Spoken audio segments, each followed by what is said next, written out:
karst landscape is located throughout southeast Minnesota.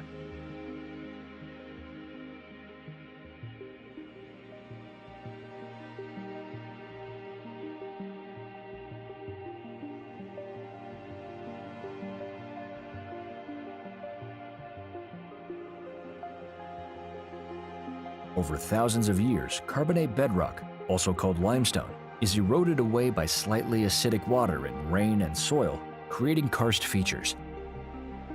Karst features include enlarged fractures, sinkholes, caves, springs, and disappearing streams.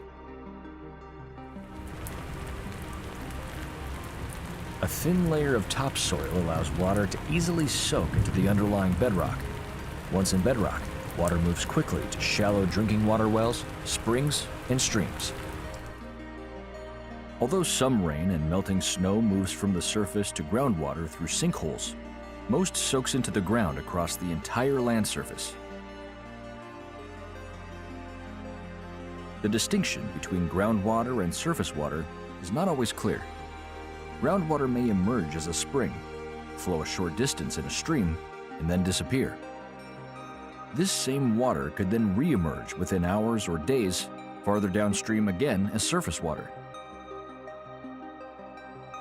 Layers of shale are less permeable than limestone and hinder the downward movement of water. Instead, water travels sideways, following the easiest path across the shale. In areas of the landscape where the shale has been removed by streams or erosion, younger local groundwater from above the shale mixes with older and deeper regionally sourced groundwater. Younger water is often from aquifers located above shale layers and can be just days to decades old. Older water is typically contained deeper in the glacial till and bedrock layers and can be decades to centuries old. In many cases, drinking water is a mixture of both younger and older water.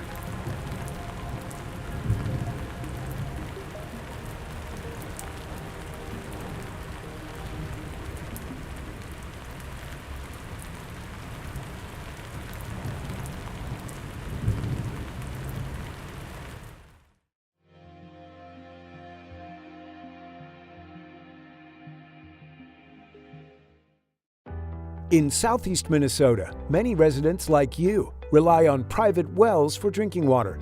As a private well user, it's your responsibility to have your water tested, protected, and maintained. This video will provide you with some important steps to follow that will help you keep your water safe for you and your family. Just remember to tap in. Test your water based on the recommended frequency. The Minnesota Department of Health recommends testing for bacteria and nitrates on an annual basis. A heavy metals test should be performed at least once, but also before a pregnant mother or small child consumes the water. If any contaminants are elevated, it is a good idea to test more frequently. Keep copies of your test results and monitor any increases in contaminant levels. New contaminants can sometimes make their way into groundwater, often because of flooding or land use changes. It is important to test regularly and track changes in your water quality. Drinking water can become polluted with naturally occurring and human-caused contaminants, such as nitrates, E. coli bacteria, heavy metals, pesticides, and many more. Contaminants can be odorless, tasteless, and invisible to the naked eye. Drinking water contaminants can have a wide range of impacts on your health. They may have more serious impacts on infants, young children, pregnant mothers, the elderly, and immunocompromised. Ask a professional.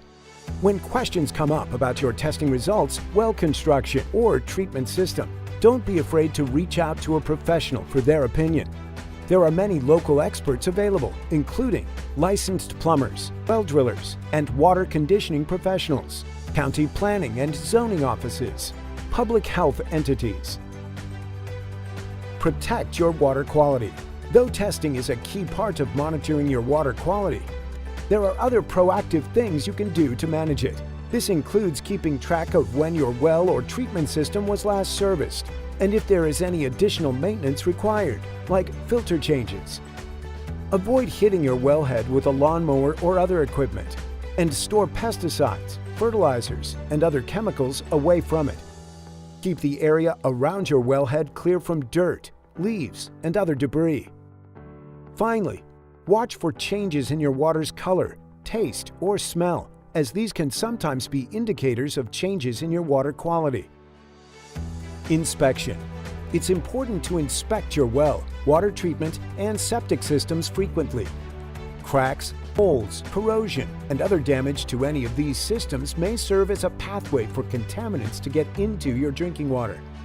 If you see any damage, consult a professional. Note important information about your well and treatment system. As a private well user, it is a good idea to keep track of well construction details, such as age, depth, and the last time it was tested.